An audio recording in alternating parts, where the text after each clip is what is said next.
In the end, it will be these cultural relics that embody the glory of our civilization.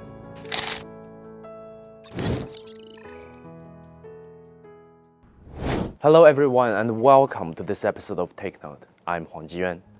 Perhaps you've heard about this. A speech by a French lawmaker has gone viral here in China. Victor Hugo, déjà, en 1861, écrivait au capitaine Butler à propos du sac du palais d'été de Pékin. Un jour viendra où la France, délivrée et nettoyée, renverra ce butin à la Chine pillée. Ce jour est venu. Recently, the French National Assembly unanimously passed a bill simplifying the restitution procedure for artworks looted during its colonial era. Instead of a specific legislative effort, it made restitution a matter of administrative order. Perhaps what you don't know is that France used to be one of the most difficult countries in the matter of restitution. Most museum collections in France, held by public institutions, are governed by a principle known as inalienability. In simple terms, it means that they cannot be transferred or disposed of. What compounded that situation is another idea: universal museum. When artifacts are displayed in this narrative environment, they are kept not as looted treasures or pillaged goods, but as parts of shared human history. This made restitution very difficult.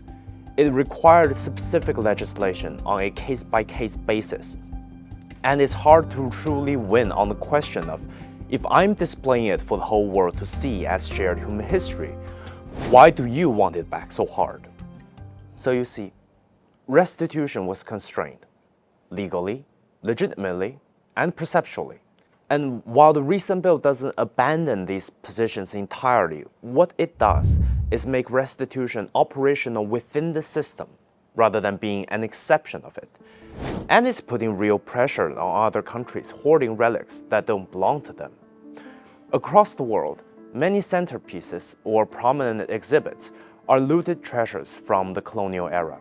The Parthenon marbles from Greece, the Rosetta Stone of Egypt, are each on display in the British Museum. The Benin bronzes that decorated the royal palace of the Kingdom of Benin in modern-day southern Nigeria are scattered across more than 160 museums worldwide. The Tang Honglu well stele, a 9.5-ton stone monument with inscriptions that show China's sovereignty over its northeastern territories, was looted from China in the early 20th century and is still in the possession of the Japanese Imperial Palace.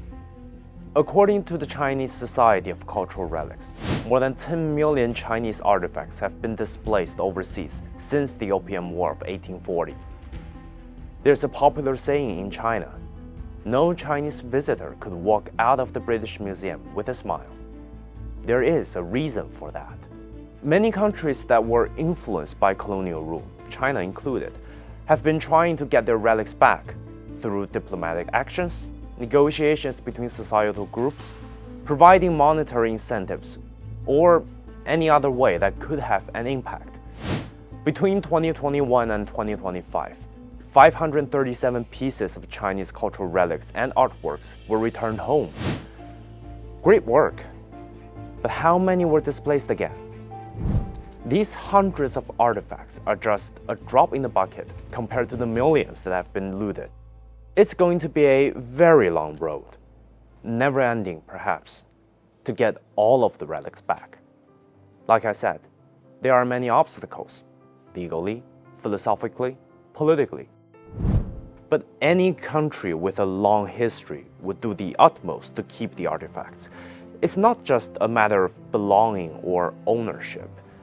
They are not just objects of beauty sitting inside glass cases.